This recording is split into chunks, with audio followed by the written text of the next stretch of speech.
Hi guys, नमस्ते।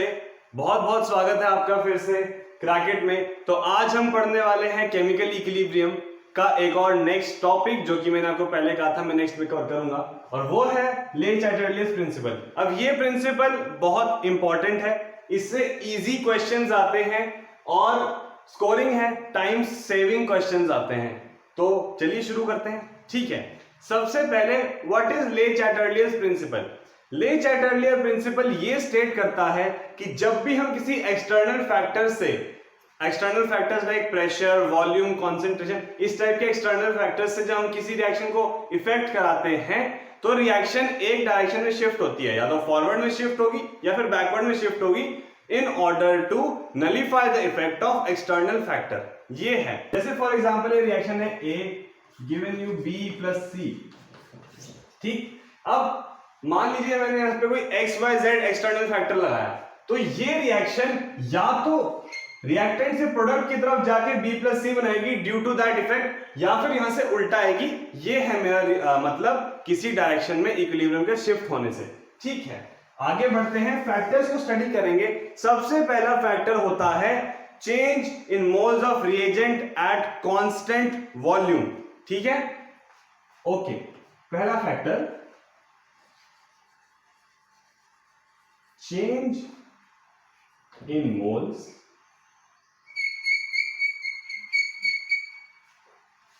at moles of reagent, ठीक है, of at constant वॉल्यूम। ठीक है, तो अब सबसे पहले देख लेते हैं क्या क्या होता है। पहला इफेक्ट एडिशन पे, if we add what? Add moles in reactants या प्रोडक्ट। पहले रिएक्टेंट की बात करेंगे। रिएक्टेंट में अगर हमने मोल डाले तो रिएक्शन फॉरवर्ड में जाएगी।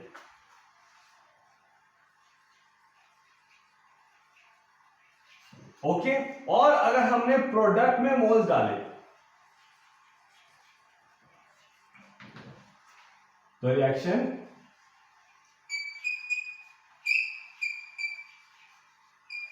बैकवर्ड आएगी। ठीक है, ये बात समझ में आई आपके। इसी तरीके से दूसरा फैक्टर कुछ नहीं है, रिमूवल की बात करेंगे, मतलब इसी में दूसरा पॉइंट, रिमूवल रिएक्टेंट,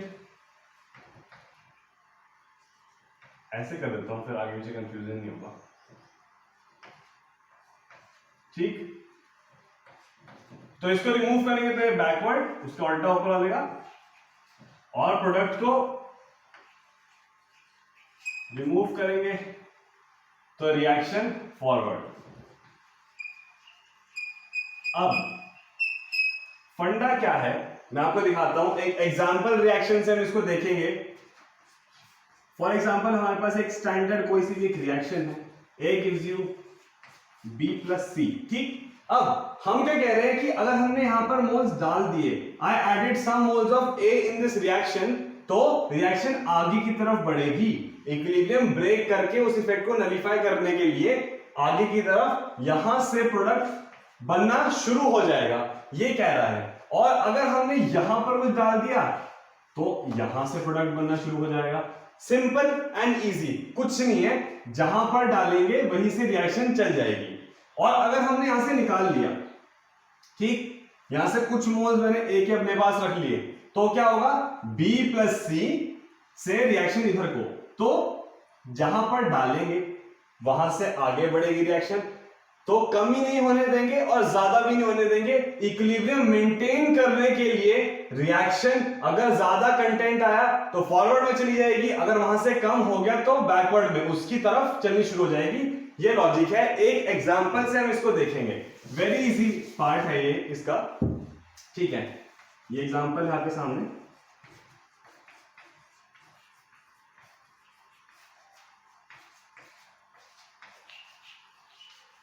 ठीक, तो मान लीजिए मैंने कहा यहां पर कुछ मोल्स ऑफ N2 प्रेजेंट थे और मैंने इसमें 2 मोल और डाल दिए, जस्ट फॉर एग्जांपल। जब मैंने इसमें 2 मोल N2 डाले ना, तो यहां पर रिएक्टेंट ज्यादा हो गया तो रिएक्शन फॉरवर्ड में चलने लगी। Just to maintain the equilibrium. तो ज्यादा भी नहीं होने देंगे, कम भी नहीं होने देंगे। अगर कम होता है तो उसकी तरफ रिएक्शन चला दो, अगर उधर ज्यादा होता है तो उधर से रिएक्शन चला दो। इजी, कुछ नहीं है, ठीक है। अगला फैक्टर हम कंसीडर करेंगे जो कि है चेंज इन टेम्परेचर। अच्छा, बिफोर रीडिंग दिस या फिर इन दिस टॉपिक हम एक और इंपॉर्टेंट चीज जो है वो स्टडी करने वाले हैं, जो कि है इक्वेशन है बेसिकली, ये वॉन हॉफ इक्वेशन। हो सकता है आपने इसके बारे में पहले भी सुना हो, van Hoff equation. Change in temperature. अब ये चेंज इन टेम्परेचर का फैक्टर है ना, यहां पर वाला के इक्विलिब्रियम में, ये उस वॉन हॉफ इक्वेशन के ऊपर से डिफाइन होता है। अब वॉन हॉफ इक्वेशन क्या कहती है, हमारी इक्वेशन आप देख लीजिए, इसकी डेरिवेशन इंपॉर्टेंट नहीं है।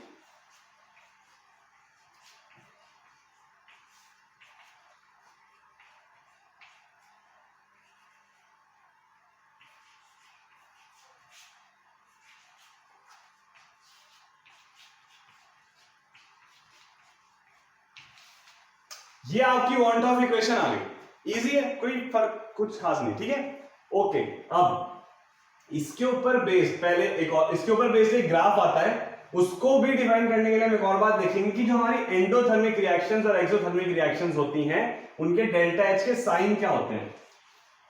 मैं एंडोथर्मिक और एक्सोथर्मिक को डिफाइन भी अभी आपके सामने करूंगा, रुक जाइए। एंडोथर्मिक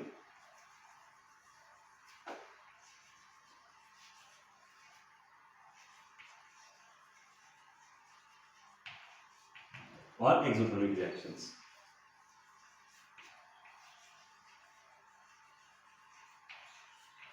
ठीक, इसका डेल्टा एच पॉजिटिव और इसका नेगेटिव। अब कारण बेसिकली डेल्टा एच क्या है, यहां पर नेट एनर्जी एब्जॉर्ब्ड और रिलीज्ड, ठीक है। अब endothermic reactions are those type of reactions, आपने ये अपने लोअर क्लासेस में पढ़ा होगा कि एंडोथर्मिक रिएक्शन और एक्सोथर्मिक रिएक्शंस होती क्या है। एंडोथर्मिक रिएक्शन एक ऐसी रिएक्शन होती है जिसमें हमारे को एनर्जी देनी पड़ती है रिएक्शन को प्रोसीड कराने के लिए, और एक्सोथर्मिक रिएक्शन में हमारे को एनर्जी मिलती है after the completion of reaction. This is the definition of endothermic reaction and exothermic reaction. अब delta H, it is the amount of heat given और रिलीज्ड। अगर हमने उनको दी तो पॉजिटिव साइन, और अगर हमें उनसे मिली तो नेगेटिव साइन, ठीक है। तो यहां से आपको डेल्टा एच के साइन का समझ में आ गया।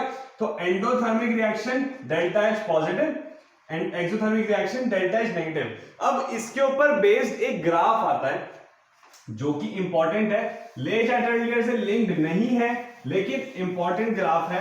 यहां पर मैं उसको फटाफट से एक बार ले लूंगा, उसके बाद मैं इसके बारे में बात करूंगा। Okay,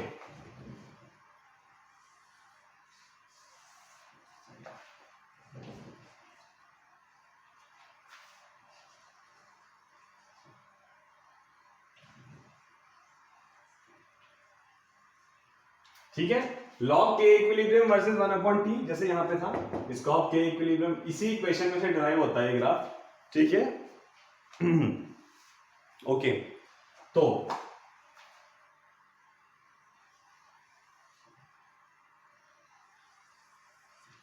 please don't go on the matrix और कैलकुलेशंस। ऐसा सा एक ग्राफ होता है, ठीक है। अब इधर देखो, delta H positive, delta H positive यहां पर पुट करेंगे तो स्लोप क्या आ रही है, स्लोप, एक सेकंड आपको इक्वेशन लिख के दिखा देता हूं इसकी जनरलाइज्ड इक्वेशन। लॉग के इक्विलिब्रियम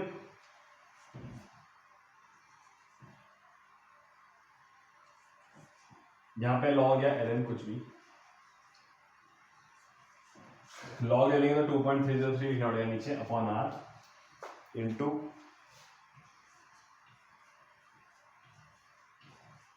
ये भी वॉन हॉफ इक्वेशन का ही पार्ट है, इनिशियल स्टेजेस में वैसे दिखती है। ओके, तो यहां पर डेल्टा एच दिख रहा है हमारे को, एंडोथर्मिक दिख रही है, डेल्टा एच पॉजिटिव, और अब ये क्या है, स्लोप। यहां पर भी लॉग नहीं है, एलएन आएगा। हाँ, तो ये स्लोप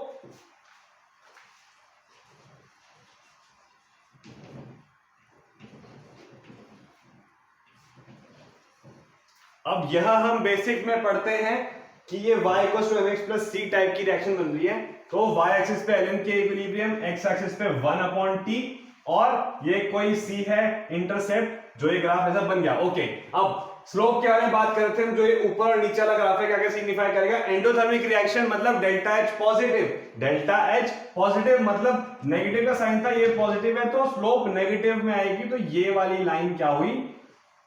एंडोथर्मिक। और ये वाली लाइन कौन सी रिएक्शन को सिग्निफाई करेगी? Delta H negative, minus minus plus हो जाएगा, तो ये एक्सोथर्मिक रिएक्शन की लाइन, एंडोथर्मिक रिएक्शन की लाइन, ln के इक्विलिब्रियम से 1/t। डायरेक्ट क्वेश्चन आ जाता है इस ग्राफ में से। ये ले चैप्टर से लिंक्ड नहीं है, पर ये ग्राफ इंपॉर्टेंट है, नोट कर लीजिएगा। ओके,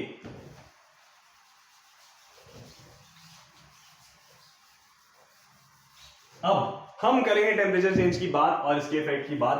पहला,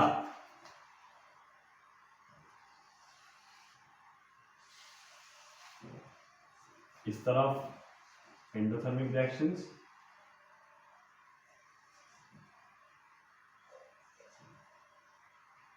और यहां पर एक्सोथर्मिक रिएक्शन। ठीक, इजी, आगे बढ़ेंगे फटाफट से। सॉरी, ठीक है। तो टेम्परेचर बढ़ाने पर क्या होता है एंडोथर्मिक रिएक्शन में? के इक्विलिब्रियम भी बढ़ जाता है। अब के इक्विलिब्रियम बढ़ने का क्या मतलब है? मैंने पहले लेक्चर में बताया था, के इक्विलिब्रियम बढ़ना मतलब रिएक्शन फॉरवर्ड में प्रोसीड करेगी। और अगर मैं कहता हूं कि टेम्परेचर के घटने पर या किसी चीज के भी कारण से के इक्विलिब्रियम गिरता है, तो रिएक्शन बैकवर्ड में फेवर होती है। ठीक है, तो एंडोथर्मिक में क्या है? टेम्परेचर बढ़ाओ के इक्विलिब्रियम भी बढ़ेगा, टेम्परेचर घटाओ के इक्विलिब्रियम भी घटेगा। तो टेम्परेचर बढ़ाने पर फॉरवर्ड रिएक्शन, टेम्परेचर घटाने पर बैकवर्ड रिएक्शन। अब इसका लॉजिक हम क्या लेंगे? डेल्टा H से।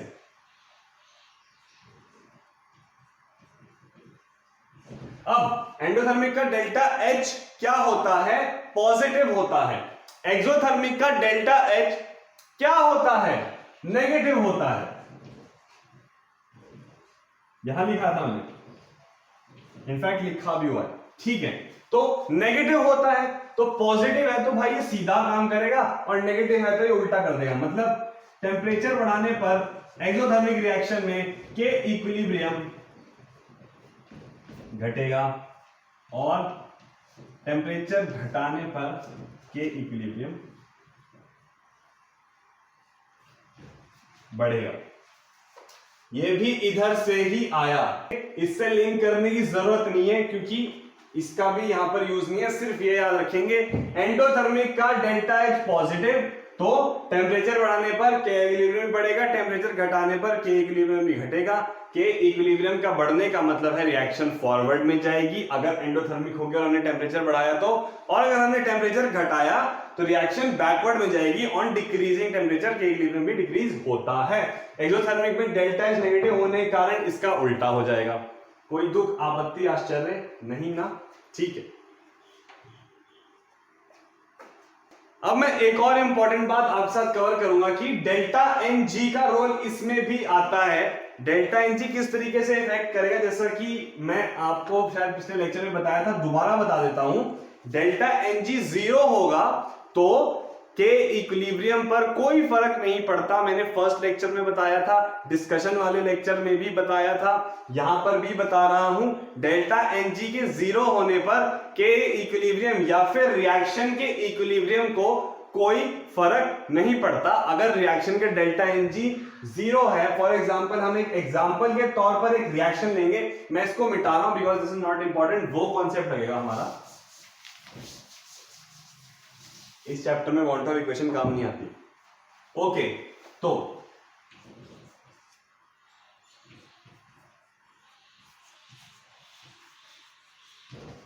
Gas gas gas, very important, ये जो मैंने gas gas gas gas gas लगाया ये डेल्टा एनजी में इंपॉर्टेंट होता है, मैंने आपको बताया था पिछले लेक्चर में। आ जाओ, तो यहां पर डेल्टा एनजी क्या है?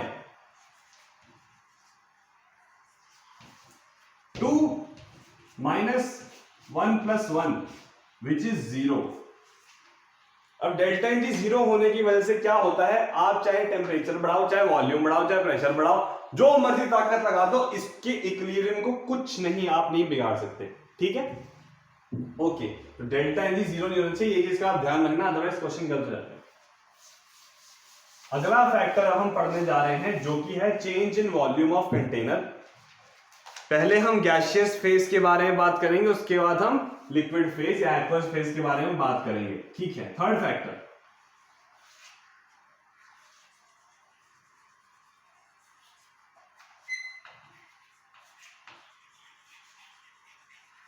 Change in volume of container. उसमें फर्स्ट केस गैसियस फेज,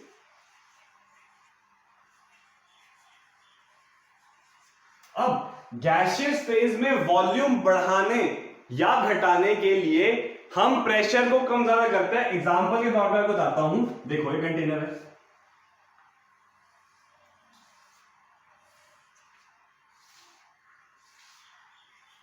यहां पर कोई गैस है, ठीक। अब ये एक पर्टिकुलर प्रेशर पे एक लीड यहां पे फिक्स हुआ है, ठीक। अब होगा क्या कि अगर मैंने इसका प्रेशर घटा दिया, if I lower the pressure, कैसे करेंगे, इसको ऊपर उठाएंगे। मतलब मान लीजिए मैं दबा रहा हूं, मेरे को कोई दबा रहा है, तो मैं कहूंगा प्रेशर लूज करो, मेरे को छोड़ा, ठीक है, तो वॉल्यूम इसका क्या होगा, बढ़ेगा। तो हमने इसका प्रेशर बढ़ाया, वॉल्यूम बढ़ाया कैसे, प्रेशर को लो करके। किसी चीज को जोर से दबाते हैं कंप्रेस रहता है, वॉल्यूम कम, उसको आप छोड़ दो, उसके बाद प्रेशर हटा दो उसके ऊपर से, तो वॉल्यूम ज्यादा। ऐसे ही गैसियस फेज में है, तो इसी तरीके से हमारा पहला केस आता है लो प्रेशर। लो प्रेशर पहला केस गैसियस फेज में, मतलब लो प्रेशर करेंगे तो ऑटोमेटिकली कंटेनर में उस गैस या उस रिएक्टेंट का जो वॉल्यूम है वो बढ़ जाएगा। अब वॉल्यूम बढ़ने से इक्विलिब्रियम को क्या फर्क पड़ता है, इक्विलिब्रियम को क्या फर्क पड़ता है, देखिए एक रिएक्शन में आपको दिखाता हूं। एक रिएक्शन फॉर एग्जांपल N2, हम सेम रिएक्शन पे ही करेंगे मैक्सिमम, क्योंकि बाकी की हम क्वेश्चन में कवर कर लेंगे। इंपॉर्टेंट यहां पर फंडा समझना। ओके, तो क्या कह रहा है, ये रिएक्शन हमारे को दे रखी है।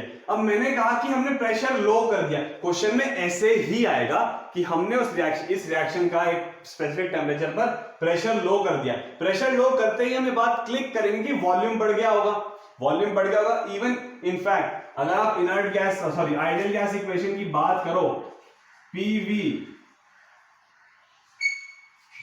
इक्वल्स टू nRT, यहां पर भी अगर ये सारा कांस्टेंट है तो P is inversely proportional to volume.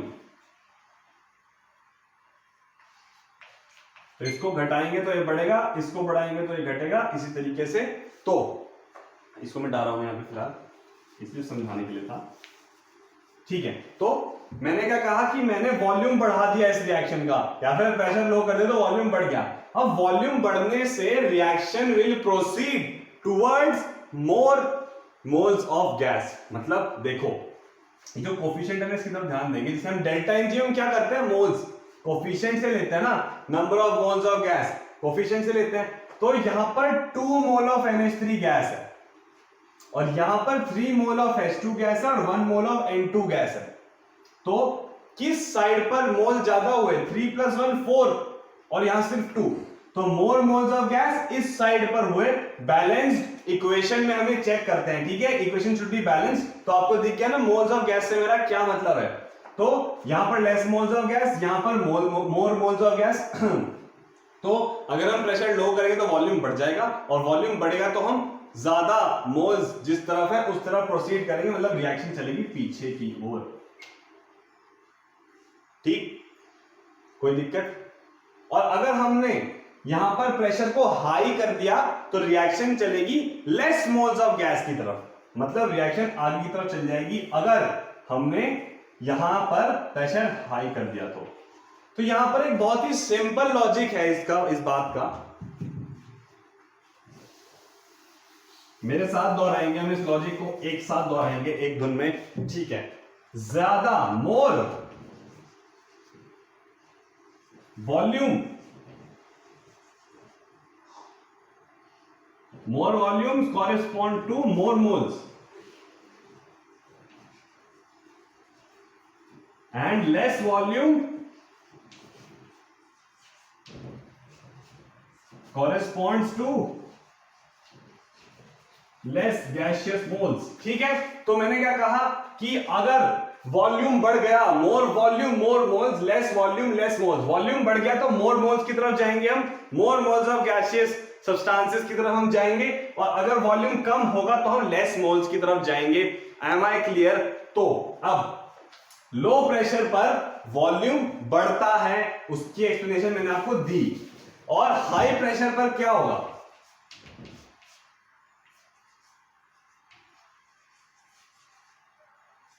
High pressure पर क्या होगा? वॉल्यूम घट जाएगा, सिंपल सी बात है। मुझे पकड़ के दबा दो, अच्छे से दबा दो, तो क्या मेरे ऊपर प्रेशर बढ़ गया, मैं सिकुड़ गया, मेरा वॉल्यूम कम हो गया। मुझे छोड़ दो, मैं चौड़ा हो गया, मेरी वॉल्यूम बढ़ गई। सिंपल, ठीक है। तो low pressure volume increases, high pressure volume decreases. If volume increases then reaction move towards more moles of gaseous substance. If volume decreases, अगर हम लेस कर देंगे वॉल्यूम को तो रिएक्शन भी लेस मोल्स की तरफ चलेगी। अब हम इसको एग्जांपल से देखेंगे, आओ देखो, नेक्स्ट एग्जांपल देखो, PCl5 gas, PCl3 gas plus Cl2 gas. तो अब यहां पर क्या है, 1 mole of PCl3 gas, 1 mole of Cl2 gas, तो टोटल इस साइड पर 2 मोल ऑफ गैस, और इस साइड पर कितनी है? 1 mole of gas. Reaction balance है, आपको दिख रही होगी। तो यहां पर 1 मोल ऑफ गैस है या 2 मोल ऑफ गैस है, तो वॉल्यूम बढ़ाने पर रिएक्शन कहां की तरफ प्रोसीड करेगी? फॉरवर्ड की तरफ प्रोसीड करेगी। और अगर मैंने वॉल्यूम से कम कर दिया तो लेस मोल्स, कम वॉल्यूम कम मोल्स, तो लेस मोल्स की तरफ रिएक्शन प्रोसीड करेगी, मतलब इधर। ठीक है, इजी है, कोई दिक्कत नहीं। अब हम लिक्विड फेज की बात कर लेते हैं। ये मिटा दूं, स्क्रीनशॉट ले लिया, ओके।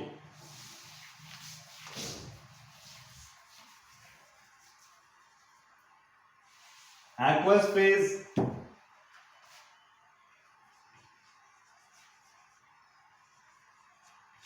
एक्वस फेज में क्या होगा? अगर आपने यहां पर वॉल्यूम बढ़ा दिया तो सिर्फ और सिर्फ मोलैरिटी कम होगी। देखो, ठीक, हाई वॉल्यूम, एक्वस फेज में वॉल्यूम कैसे बढ़ाएंगे यार? इसको दबाने या घटाने या ऊपर छोड़ने से तो इसका वॉल्यूम कम नहीं होगा। पानी को देखो, आप बॉटल में पड़ा होता है, इसमें कोई खास फर्क नहीं पड़ता अगर आप प्रेशर कम ज्यादा करो, वॉल्यूम विल बी सेम। अब इसमें हम वॉल्यूम कैसे बढ़ाएंगे? चेंज इन वॉल्यूम करना है, हम करेंगे अब हाई वॉल्यूम की बात, हाई वॉल्यूम और लो वॉल्यूम। तो इसमें हम सॉल्वेंट ऐड करके इसका वॉल्यूम बढ़ाते हैं। तो सॉल्वेंट ऐड करने से क्या होगा? मोलैरिटी घट जाएगी। मोलैरिटी का फॉर्मूला मोल कॉन्सेप्ट में पढ़ते थे, मोल कॉन्सेप्ट में पढ़ते थे मोलैरिटी। मोलैरिटी को हम कॉन्सेंट्रेशन भी बोलते हैं। तो molarity is basically number of moles per unit volume.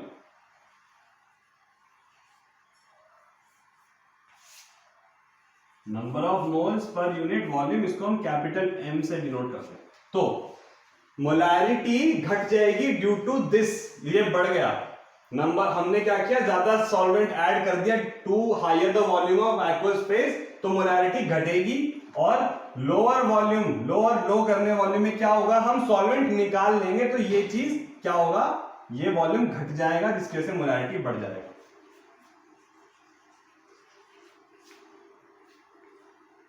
ये घट गया, वो लोअर वॉल्यूम करने के लिए हमने सॉल्वेंट निकाला, वॉल्यूम घट गया, मोलैरिटी भी बढ़ गया। तो यहां पर सिर्फ यही इफेक्ट आता है, कोई इक्विलिब्रियम में चेंज नहीं आता, सिर्फ मोलैरिटी चेंज होती है। ठीक है, अब इसका अगला बात जो कि है inert gas, addition of inert gas. Fourth, addition of inert gas.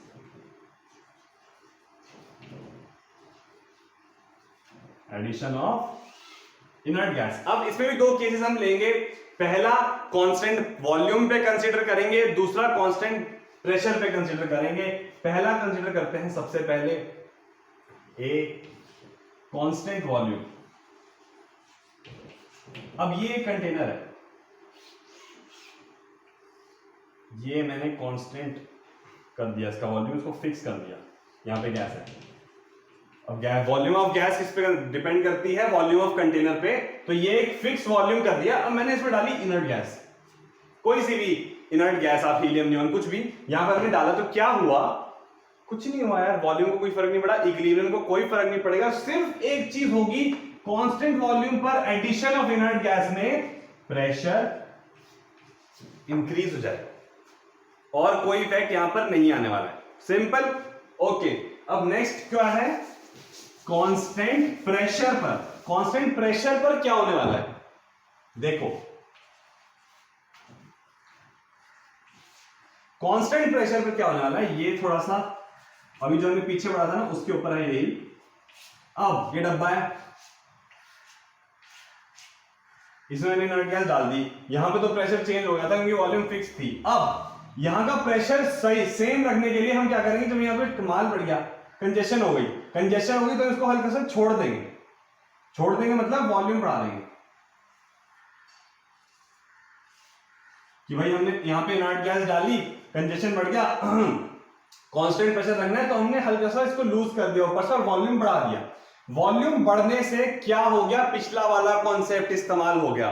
पिछले हमने क्या पढ़ा था कि वॉल्यूम बढ़ेगी तो रिएक्शन मोर गैसियस मोल्स की तरफ प्रोसीड करेगी। तो यहां पर भी सेम वही बात है कि इफ प्रेशर कांस्टेंट पे वी ऐड इनर्ट गैस तो reaction will move towards more gaseous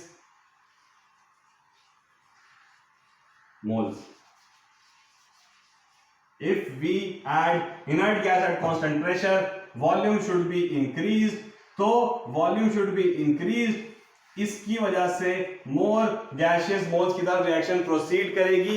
यहां पर ये वाला टॉपिक भी समाप्त। और अब हम लास्ट पॉइंट पढ़ेंगे इसका, जो कि है इफेक्ट ऑफ प्रेशर। हमने वॉल्यूम का पढ़ लिया, इनर्ट गैस का पढ़ लिया, मोल्स का पढ़ लिया, टेम्परेचर का पढ़ लिया। अब हम पढ़ेंगे effect of pressure on denser और लेस डेंसर फेस। ठीक, लास्ट छोटा सा है, फटाफट से effect of pressure.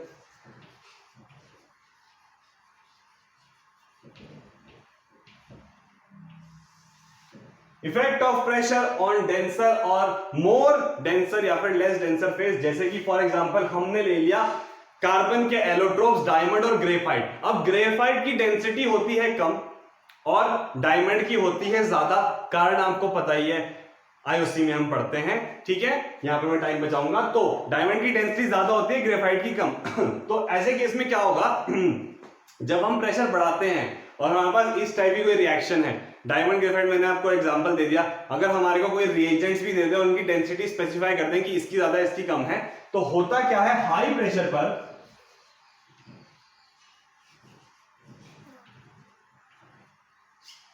More denser की तरफ,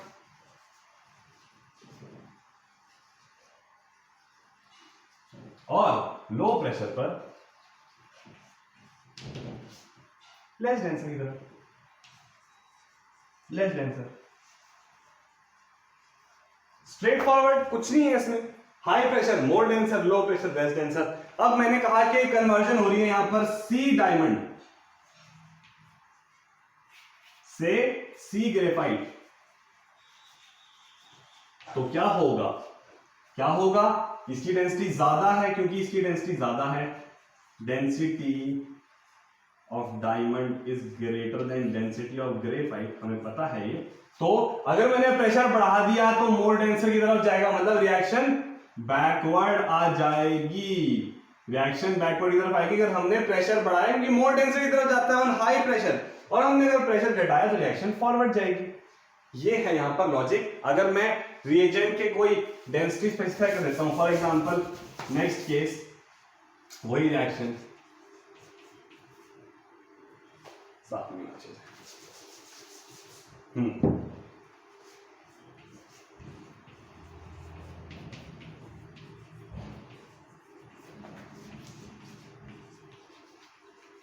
NH3 है वो, प्लीज। हाँ ठीक है। तो यहां पर मैंने कहा कि इसकी डेंसिटी ज्यादा है, N2 की डेंसिटी इससे ज्यादा है, ठीक। या फिर मान लो इस पूरे फेज की डेंसिटी इससे ज्यादा है, तो क्या होगा, टेम्परेचर बढ़ाने पर इसकी डेंसिटी क्योंकि ज्यादा, तो रिएक्शन फॉरवर्ड आएगी, सॉरी प्रेशर बढ़ाने पर रिएक्शन बैकवर्ड आएगी और प्रेशर घटाने पर रिएक्शन फॉरवर्ड जाएगी टुवर्ड्स लेस डेंसर। तो ये थे हमारे लॉजिक आज का, या फिर ये कहे कि लेच एट अर्लियर हमारा जो कॉन्सेप्ट था वो खत्म होता है इसी फैक्टर के साथ। इजी कॉन्सेप्ट है, इसको रिवाइज जरूर करना। इसके ऊपर मैं नेक्स्ट सेशन में क्वेश्चंस लूंगा, उस सेशन को जरूर अटेंड करना, क्योंकि कभी कभार कंफ्यूज कर जाते हैं। मैं प्रैक्टिस कराऊंगा, क्वेश्चंस बहुत इजी हैं, आपका टाइम बचाएंगे, तो प्लीज उसको अटेंड करना। और अगर हमारी वीडियो आपको पसंद आती है तो लाइक करना ना भूलें, कमेंट करें कोई सजेशन है या आपको कुछ अच्छा लगा हो इस वीडियो में, उसको भी आप नीचे कमेंट कर सकते हैं। हमारा टेलीग्राम ज्वाइन करें, वहां पर मैं आपको सॉल्यूशंस प्रोवाइड करता रहूंगा जो मैं डिस्कशन करने वाला हूं। नोट्स आप इसके साथ साथ बनाइएगा, ठीक है। ओके, तो और कोई डाउट्स के लिए ईमेल नीचे दे रखी है crackit720@gmail.com, ये हमारी ईमेल है, डिस्क्रिप्शन में मैंने दे रखी है। ओके, और सब्सक्राइब करना ना भूलें अगर आपको हमारा कंटेंट पसंद है, और टाइम पर नोटिफिकेशंस पाने के लिए बेल आइकन दबाएं और उसको ऑल करना ना भूलें। Okay, thank you, bye.